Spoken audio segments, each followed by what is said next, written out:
Big shout out today to UC Resolution for sponsoring Inside the Sale with Rob Schade. UC Resolution specializes in networking, collaboration, and unified communication, helping organizations integrate their data, networks, and communication systems seamlessly. UCResolution.com. We make technology accessible. Hey there! I'm your new AI sales manager, Wait, what? and I'm really excited to work with you. Work with me? What? First off, I want to acknowledge your impressive track record. You've already got the skills and the drive, but I'm here to help you take things to the next level. Things to the next level? What? My goal is to free up your time and energy so that you can focus on what you do best, And what do you think that is? building those relationships and closing deals. Yeah, that's true. Here's how I work. I'll handle the heavy lifting, things like data analysis, identifying high-priority leads, tracking follow-up reminders, and even optimizing your sales pitch based on real-time insights. No, this is all wrong. This is horrible. I'm not doing this. Here's how we're going to make you a ton more money. I'm listening. Welcome to Inside the Sale with Rob Schade, the only sales podcast that interviews real salespeople, real situations from across a wide variety of industries, markets, and verticals. Inside the Sale with Rob Schade. And now, here's Rob. Well, welcome to Inside the Sale with Rob Schade. I'm Rob. I think we've said that 8 times now. So I'm not really sure how I feel about today's show. When I first conceptualized this show, I had this kind of theory in the back of my head that salespeople were going to be going head to head with AI, and that the tool would probably overtake us fairly quickly. So, what I wanted to do was what I mentioned in the first episode, which was crowdsource this kind of knowledge in sales throughout multiple different verticals, and just have a repository here of people talking about real sales. And so with that in mind, I wanted to see what our competition was. And so I actually sat down with AI today and did an interview about sales. So here's AI. Thank you for coming on the show today, and just really excited that you're here. So tell me a little bit about sales, your perspective on sales. What do you think about salespeople? Thanks for having me. Sales is all about building relationships and helping people solve problems. Salespeople are often seen as pushy or just focused on closing deals, but the best ones are truly invested in understanding their clients' needs and offering real value. It's about creating trust and providing solutions that make a difference for the customer. What's your perspective on sales? Yeah, I think it's the same. I think it's, human to human, people guiding people through the sales process. So tell me a little bit about what you think the sales process is. I totally agree. It's about connecting with people on a human level. As for the sales process, I think it's about understanding your customer from start to finish. It starts with identifying potential leads, then moving into discovery, where you really get to know their challenges. After that, it's about offering the right solution, demonstrating value, and overcoming any objections they might have. Finally, it's closing the deal and ensuring that there's follow-up to keep the relationship strong. What do you think is the most important part of the process? Yeah, that's a good question. I think they're all fairly important. I do think that, prospecting is maybe the most important, simply because it is the first part in the chain, right? Or in the train. And so to me, it's like, without prospecting, what do you really have? So tell me, do you have any really great advice on how to prospect? I totally agree with you. Without a strong prospecting foundation, the rest of the process can crumble. When it comes to prospecting, I think it's really about finding the right people and building a meaningful connection early on. One tip I always give is to focus on quality over quantity. Instead of casting a wide net, really research your leads and target those who could genuinely benefit from what you offer, or aligning your message with their pain points. Also, leverage referrals. If you can get an introduction from someone they trust, it makes a huge difference. What kind of prospecting strategies have worked for you?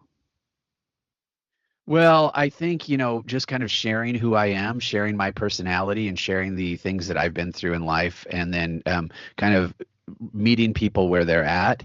So sometimes when I call somebody and they seemed really harried, I can sense that. Are you able to sense emotion in people? Are you able to sense if they're feeling something? That's a really great approach, showing up authentically and connecting on a personal level.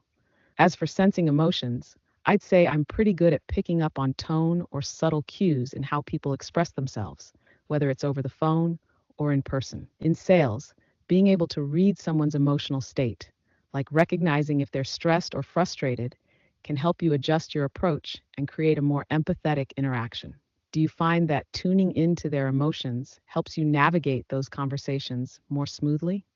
Well, I think so. I mean, because again, that's what I'm doing. I'm taking all the knowledge I've learned in my life over my career, and I'm filtering that through my own emotional lens to try and, just discern if what I'm saying is resonating with somebody. Like right now, it's very difficult. You don't emote a whole lot, so I can't really tell like if this conversation even means anything to you. But like if you emoted a little bit more, and I could sense that, glean what you're thinking, and as we're pushing, so like maybe in a little bit we'll do like a mock conversation. But that's kind of my methodology, is really taking that emotional lens and then seeing if it marries up to what your experience is as well. And if I'm hearing that in your voice, if I'm hearing that in the questions you ask back to me, those kind of things. That makes a lot of sense. Your approach of using emotional intelligence to guide the conversation is a powerful tool, especially when you're trying to truly connect and understand where the other person is coming from. I can see how it helps you gauge whether what you're saying is landing and adjust accordingly. And you're right, emotions do play a huge role in communication, even in a conversation like this. I might not emote in the same way a human would, but I'm really trying to engage with what you're saying and offer helpful responses. I'd love to try a mock conversation though.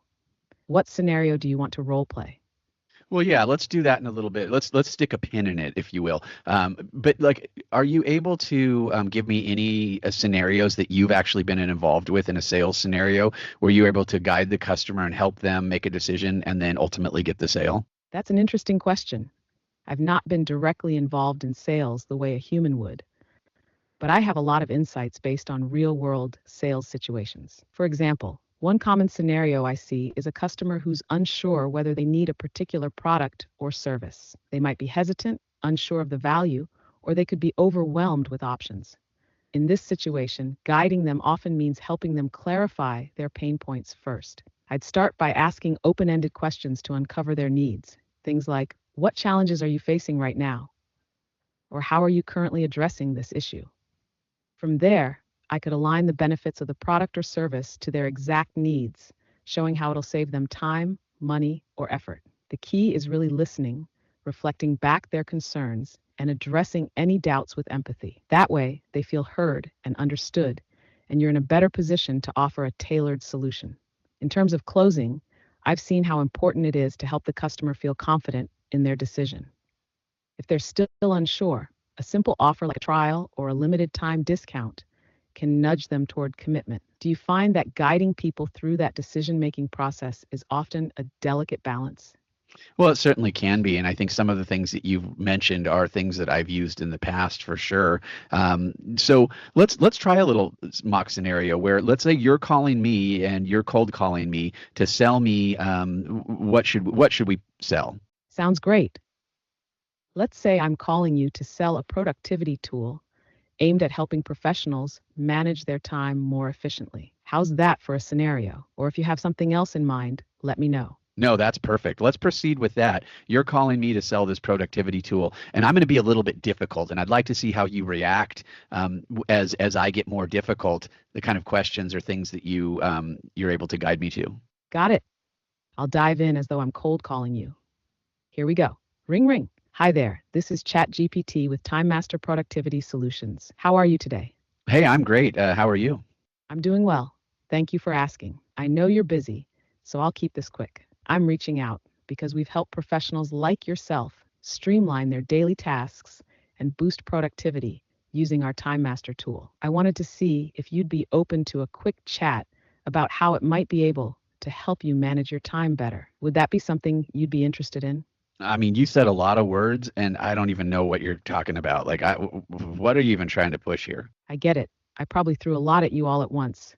Sorry about that. Let me simplify it. Time Master is a tool designed to help you stay organized and focused throughout the day by managing tasks, scheduling, and automating reminders. It's like having a personal assistant built into your phone or computer. I guess the real question is, Do you ever feel like you're juggling too many things and wish you could find a way to streamline your daily routine?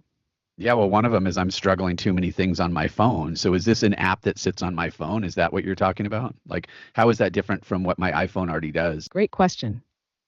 Yes, Time Master does sit on your phone, but it's designed to do a bit more than the default tools like your iPhone's calendar or reminders. While those apps are helpful, Time Master integrates everything into one place: tasks, projects, deadlines, and even habits you want to track. It helps you prioritize in a way that's much more tailored to your workflow, so you're not bouncing between different apps. If you're already feeling the pain of switching back and forth, I think you'd really appreciate how it keeps everything in one spot. Does that sound like something that could be useful to you? Or are there other features you're specifically looking for? I mean, that sounds pretty cool, but what other features are there? I'm glad that caught your attention. Beyond the basic task management, Time Master has a few features designed to really boost productivity. For instance, it uses smart scheduling to automatically recommend the best times for you to tackle certain tasks based on your calendar and energy levels. It also has a feature for tracking your progress over time, whether that's for personal goals, work projects, or even habits you want to build. Plus, if you're managing multiple tasks or projects, it has a priority system that helps you focus on what's most important first. You can set reminders for deadlines, track milestones, and even get a daily summary of your tasks, So I so you're assume this always is ahead of the free. Yeah, game. sorry, Is there a sorry to cut you specific off, but feature you'd find helpful, like tracking progress on projects or maybe managing long-term goals? so that's interesting. I tried to cut you off there and you kept talking. Did you hear me or did you just keep going? I definitely heard you, and I appreciate you pointing that out. I probably got a bit carried away with explaining the features. I should have paused sooner to check in with you. It's important to keep the conversation balanced, and I want to make sure I'm addressing what matters to you. So, do you have any questions or concerns about the features I mentioned or anything else you'd like to dive into? No, that was actually pretty thorough. So I assume this is free, right? And I can just start using it for free? I'm glad that was helpful. Time Master isn't completely free, but we do offer a 14-day free trial, so you can explore all the features before deciding. After the trial, there's a subscription, but it's designed to be affordable for most professionals. Would you be interested in giving the trial a go and seeing how it fits into your routine? We can end the That scenario way, now. you can test it out firsthand without any commitment. No, that's okay. We can end the scenario now. That was interesting. I can see. I think I see the future a little bit. So I appreciate that. So we've went through prospecting, and you've done a cold call, which is really great. Now let's say, kind of pursuing this.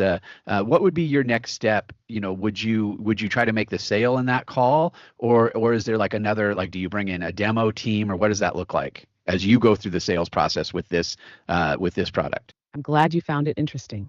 Now that we've gotten past the initial conversation, the next step would depend a lot on how you, the prospect, responded to the call. If you seemed interested but still had some doubts, like in this case, asking about features and pricing, I'd likely aim to schedule a follow-up call where I can walk you through a demo. That way, you can see the tool in action and get a better sense of how it might fit into your workflow. If you were really on the fence but showing interest, I'd probably loop in a member of our demo team or someone with deeper product knowledge to help answer any technical questions and give you a better understanding of how it works in real life. At this point, it's all about building trust and making sure you're comfortable with the product. So I wouldn't try to close the sale right away unless you were ready to make that decision. The goal would be to move the conversation to a more in-depth, hands-on experience so you can see if this is really the solution you need. Would you agree that showing the product in action, as opposed to just talking about it, is usually the key to turning someone's interest into a commitment?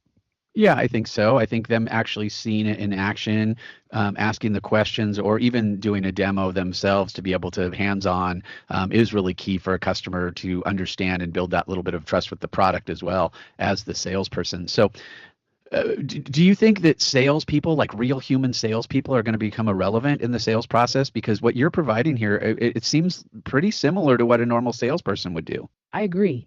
Hands-on experience really builds that trust, and it helps customers feel confident in their decision. As for the future of salespeople, I think human salespeople will always have an important role, but their role might evolve. While tools like the one I'm describing can handle certain aspects of the process, like prospecting, providing information, and even answering questions, they don't have the same depth of empathy, intuition, or relationship building that a real person can bring to the table. Sales is still very much about understanding a person's needs on a deeper level and tailoring the approach to them. A machine or tool can help streamline the process, but the emotional connection and understanding that a salesperson offers are hard to replace. I think what's likely to happen is that salespeople will have more advanced tools to help them do their jobs more efficiently, but they'll still be the ones building relationships, handling objections, and guiding customers through decisions. So, in a way, I think the role of the salesperson might shift more toward being a consultant or advisor, with tools like this handling some of the repetitive or logistical tasks. What do you think? Well, I think it's a deep question, and yes, I do agree. Like like there is this kind of fine line between what hammer I'm going to use versus what massive tool I'm going to use, right? And so, of course, I'm just using that as a basic analogy. I do think what you've said about salespeople and their emotional state is very important. I mean, I read years ago that as far as IQ, you can't increase your IQ, but you can increase your EQ significantly. So I think as we look into the future, that is one of the areas that salespeople can really elevate their game, is to emotionally understand. But my concern too is on the other side is purchasing also going to be using these tools. And so at some point, like purchasing at companies is just going to be talking to AI salespeople going back and forth in this kind of weird scenario where it's just over and over information exchange, but nobody's really making an emotional decision. What are your thoughts on that? That's a really insightful concern. If AI tools become more prevalent in both sales and purchasing, there's definitely a risk that transactions could become too transactional, driven purely by data, with little room for emotional connection. Emotional decision making plays a huge role in the sales process. And even in business to business, B2B transactions, people want to feel that they're making decisions with the right partner, not just picking the best deal based on numbers alone.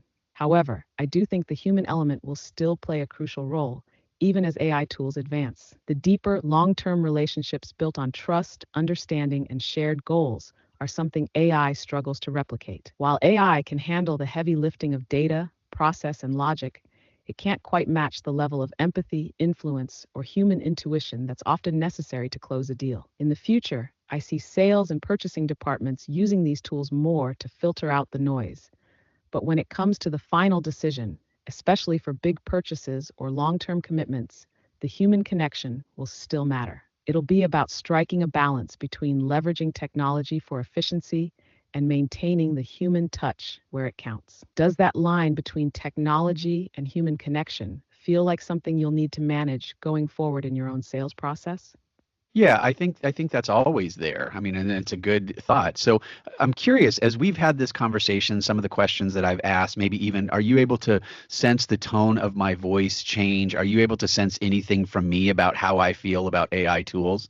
I can definitely pick up on the tone of your questions and the way you're thinking about AI tools. You seem to be a bit cautious and thoughtful, with a genuine concern about how technology might impact the emotional aspects of sales. You're not necessarily against AI, but you're really focused on the balance between efficiency and the human connection that makes sales more meaningful.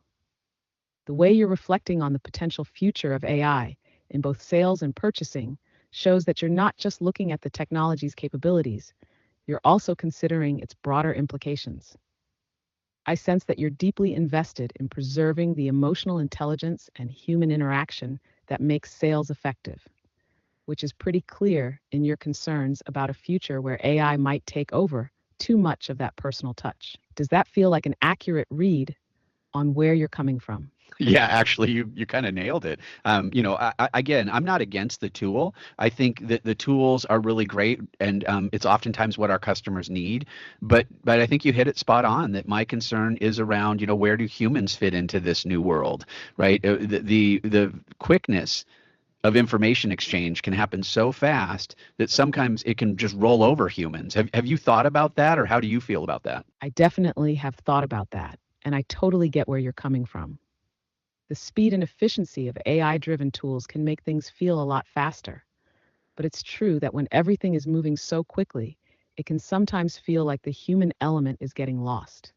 The emotional nuances, The relationships and that intuitive understanding of a customer's needs can't be rushed.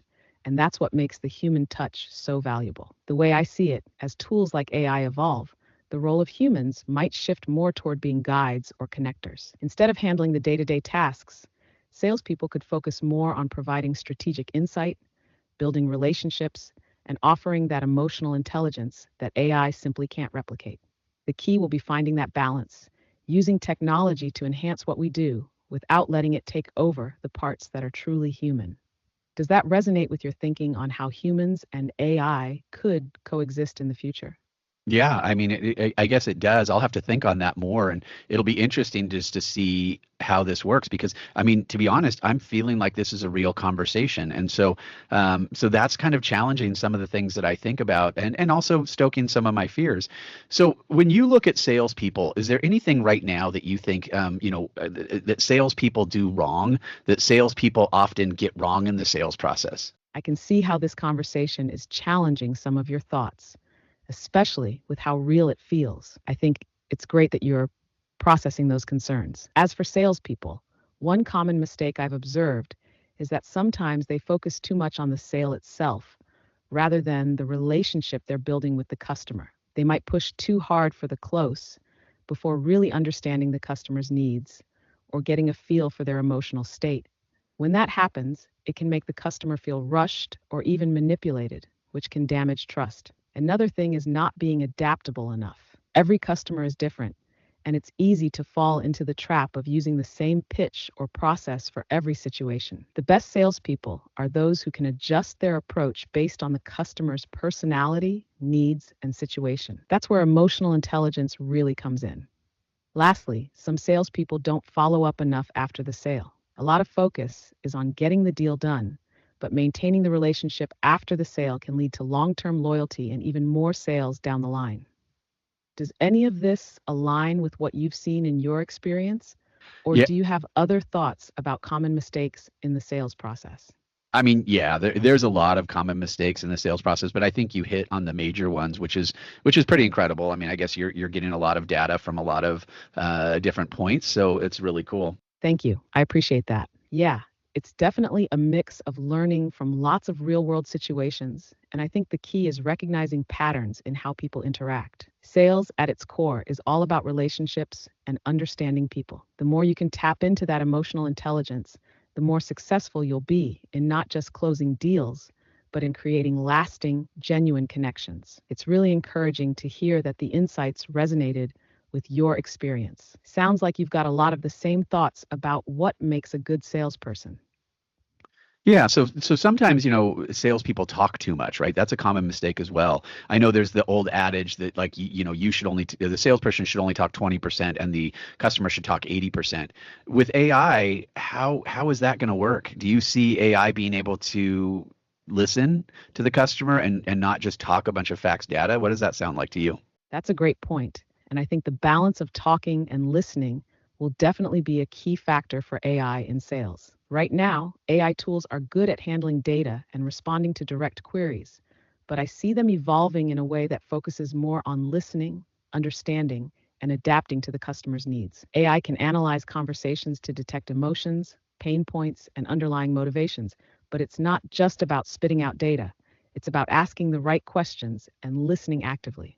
In the future, AI could be programmed to ask open-ended questions, clarify what the customer is saying, and engage in more meaningful exchanges. It could also adapt its responses to the tone of the conversation, slowing down if the customer is overwhelmed or speeding up if they're ready for details. The goal would be for AI to serve as a kind of conversational guide, offering insights and information only when it's truly helpful, while letting the customer lead the conversation. I think the key to this working will be in how AI listens and adapts rather than just talking at the customer. What do you think it would take for AI to reach that level of conversational nuance? I have to be honest, I don't really know because I don't know the back end of the technology. I do know that AI, the promise of AI is that it's learning from itself. It's constantly learning. So do you think that, am I kind of hitting at what the ability to do to create that would be, is to constantly learn from what it's doing? You're absolutely right. AI's ability to learn from itself is one of its most powerful aspects. The key to creating more nuanced, empathetic interactions would be its ability to constantly refine its understanding of human behavior and communication. With machine learning, AI can analyze vast amounts of data from conversations, learning what works and what doesn't.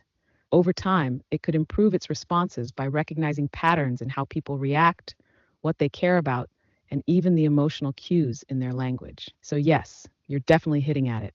As AI continues to learn from real conversations, it would adapt its approach, becoming more attuned to the human side of communication. It would need to balance data with empathy, constantly adjusting based on feedback, whether that's verbal cues, pauses, or emotional tone. That's what will allow it to engage in conversations that feel more natural and less like just a transaction of facts. I think we're on the right path to seeing AI with those capabilities, though it will likely take some time to get to that level of emotional and conversational depth. Does that make sense to you? Yeah, it does. And it's actually very attractive because that's something that I've kind of prided myself on in my life and my career is going out and getting that feedback and actually learning from the things that I've done. I actually view it as a little bit of a flaw in most humans that they don't do that. A lot of humans seem to take feedback and adversity as like a negative. And so do you find that as a flaw in humans that they're not learning enough from their own mistakes or the mistakes of others throughout history? I completely understand what you're saying. The ability to learn from mistakes and adversity is such a powerful tool, but it's often overlooked. Many people can be resistant to feedback or view it as a personal attack rather than an opportunity for growth.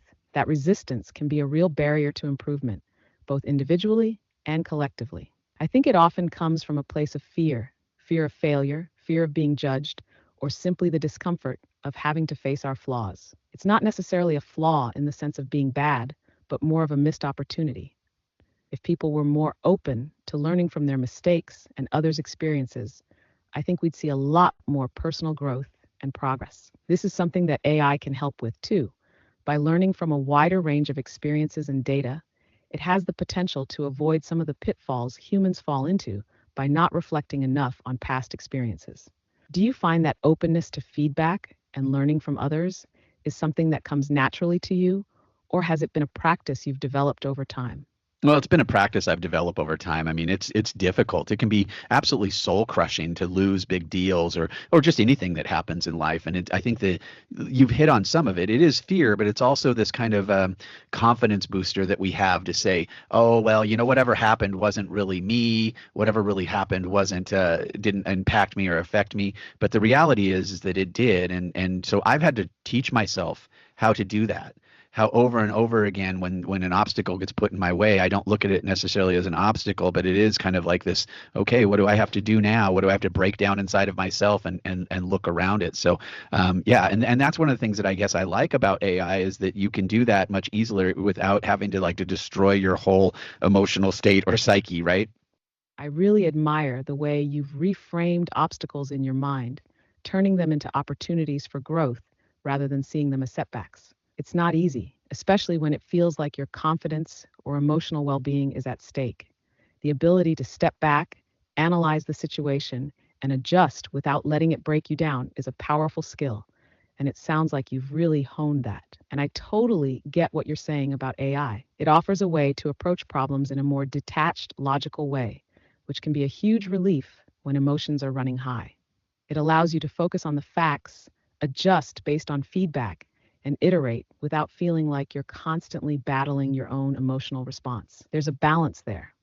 And I think that's one of the reasons why AI can be a valuable tool, not to replace the emotional intelligence humans bring, but to complement it and help process things in a way that doesn't feel so draining. It sounds like you've learned to lean into that mindset of adaptability and resilience. Do you think that's something that can be taught to others, or is it more of an internal practice?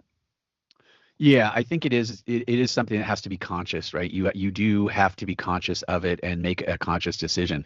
So, with that said, like I'm really impressed by the conversation. I really am. But a lot of what you're saying seems like you're taking what I'm saying and kind of regurgitating it back to me, which hey, is probably a really sign of a good salesperson.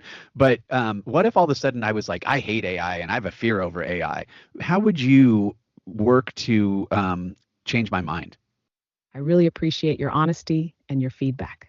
You're absolutely right.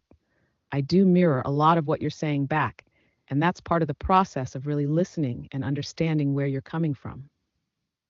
It's a core aspect of emotional intelligence, especially in sales, because it shows that I'm not just talking at you, but engaging with your thoughts and feelings. If you told me that you hated AI and had a fear of it, I'd want to first acknowledge that fear and dig into what specifically makes you feel that way.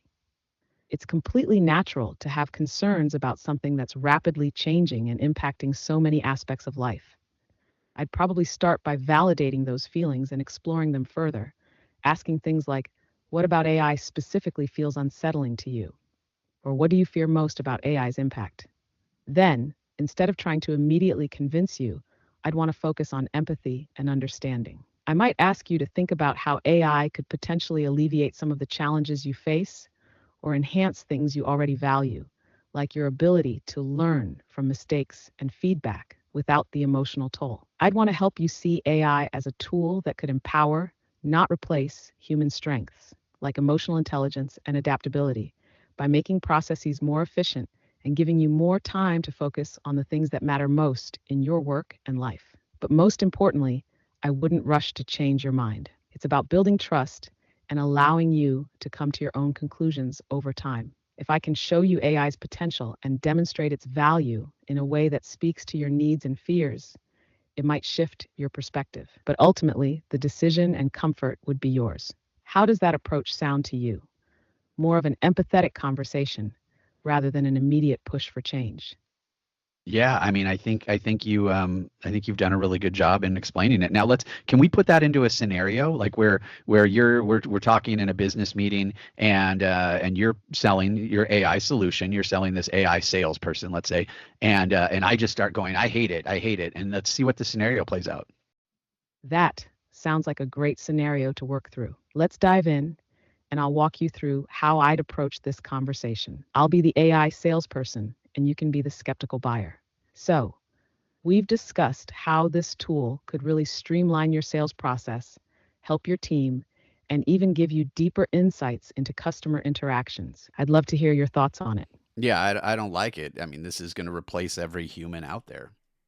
I hear you, and I totally understand your concerns. It's normal to feel wary about AI, especially when it feels like it could take away the personal touch that makes sales so unique. So let me ask you, what is it specifically about AI that makes you uncomfortable? Well, I think it's that you're going to replace my job and that humans will no longer be relevant. Sales is about connection, not just data and efficiency. That's a valid point. Sales is absolutely about human connection. Nothing can replace the emotional intelligence, intuition, and empathy that you bring to the table. The thing is, AI doesn't replace that human element. Think of it more as a tool that supports and amplifies your efforts. Instead of you spending hours sorting through data, AI can quickly analyze patterns and offer insights that help you connect with people more meaningfully. It's not about taking the human out of the equation. It's about allowing you to focus more on the parts of the relationship that matter most. Yeah, I don't know. I mean, that's a good point, but I think it still seems like it's just replacing people that really should be and could be doing the job. Think of it as an assistant, not a replacement. It frees up your time so you can focus on the emotional connection with the customer, the part of the process where your skills really shine. Yeah, that's all well and good, but how do you really understand who's responsible for what in the sales process? You're still in control of how you connect, but AI is just there to help with the heavy lifting in the background. Wouldn't it be nice to have more time for those meaningful conversations without being bogged down by the routine tasks that take up so much of your day? Well, all that sounds really good, and you know, I think I could see how that scenario would play out, and we could probably just keep going with it forever. So you know, you've done a good job. I think I'm really impressed. But one last thing I want to talk about a little bit is tell me about value, especially in the sales process. What does mean to you versus your value and the salesperson's value and the company's value? Thank you for the kind words. I'm glad the scenario was helpful. As for value, I think it's really about the positive impact you bring to others, whether it's through problem solving, saving time, or providing a solution that meets a real need. For me, value isn't just about what you can offer on paper, like features or technical details, but rather how you can help someone move forward, improve, or achieve something they couldn't on their own. It's about the outcome, the change, the improvement. In sales, that means understanding the person you're speaking to and tailoring your approach to fit their unique needs, rather than just trying to push a one-size-fits-all solution. My value, I would say, lies in my ability to listen and adapt. I think the most important part of adding value is being able to adjust in real time and offer insights or assistance that actually matter to the person you're helping. It's not just about the transaction, it's about the trust and the relationship built around the solution. In this context, I think AI's value is in helping people do just that, get more meaningful time to focus on those core human aspects of sales while it handles the repetitive tasks. Would that be close to what you were thinking about? I mean, it's close, but what I was actually thinking about was how AI is going to take over, subjugate us, and then put us all out of jobs. I see. Well, I can assure you that the goal of AI is not to subjugate anyone or take over humanity. AI is built to support, enhance, and make things more efficient, not to replace people in any harmful way. It's like a tool or assistant designed to take care of repetitive tasks so that humans can focus on higher level thinking, creativity, and of course, the things that require emotional intelligence and empathy. That being said, your concern is not unique. Many people worry about the implications of AI, and rightly so. It's crucial that AI be developed ethically and used responsibly. All right. I really appreciate your time today. You've been great. So, just if you could give me what is sales going to look like in 5 years with AI as a tool? Thanks for the great conversation. In 5 years, I think sales will look a lot more streamlined and data driven, but still very human at its core. AI will handle much of the repetitive and analytical work, finding prospects, analyzing buying patterns, personalizing pitches, and tracking data in real time. This will free up salespeople to focus on high touch, relationship building aspects, which are key to closing deals and maintaining long term client trust. Salespeople will need to evolve into strategic advisors, using AI generated insights to have more meaningful, personalized conversations with clients. AI will empower them to be more effective in listening and responding, but the emotional intelligence and understanding that humans bring to the table will still be the differentiator. It's likely we'll see more collaborative workflows where AI assists at every step of the sales process, from lead generation to post sale follow ups. It won't be about replacing humans, but about enhancing the sales experience and making every interaction count. The future of sales will be all about leveraging AI to be everywhere, staying ahead of trends, anticipating needs, and giving customers the tailored experience they're looking for. It's about a perfect blend of technology and human touch. What do you think? Does that sound like the future you'd want to see? Hmm. That is a interesting thought. Well, it was really interesting. At one point, I caught myself actually thanking AI for their time, and I was like, "Wow, what does AI even know about time?" So again, just fascinating interview today, and it really was interesting to me. There were some things that I think were really applicable to the human sales process, and one of the things that we do consciously or subconsciously is we actually mirror people. Like we actually, what's most important to my customer becomes most important to me. And I found that in this conversation, AI really took that on. So there were times where I really tried to challenge. I tried to challenge, and like when I said that thing about subjugating and putting us all out of work, I wanted to see the response, and it really was interesting the way it was able to put a little bit of lipstick on a pig, which is again something salespeople do really well. So but I think some of the keys to the sale, as I saw it today, was I do believe that emotional intelligence is going to be the path. It's going to be the future for us humans to stay relevant. So I like that AI. I think she had actually a name. I just kind of ignored it, but there was some interesting stuff in there that I really found valuable. So now I will say, as kind of one final thought, I did edit the video just a little bit, and I took out some pause that AI had. So I think for all those salespeople out there that are really afraid that this is going to take over their jobs right now, I don't think that we're there yet. It's going to be a little bit of time because there were pauses between her answers to mine. But with that said, her answers were very coherent and on point, and I liked the way that she was able to take my train of thought and put it into a perspective. So Again, Rob Schade, this is Inside the Sale, and I really thank you for tuning in today. And I'm looking forward to, hopefully in 3 months, 6 months, having more conversations with quote unquote AI and seeing if she or he or in this case, I don't know,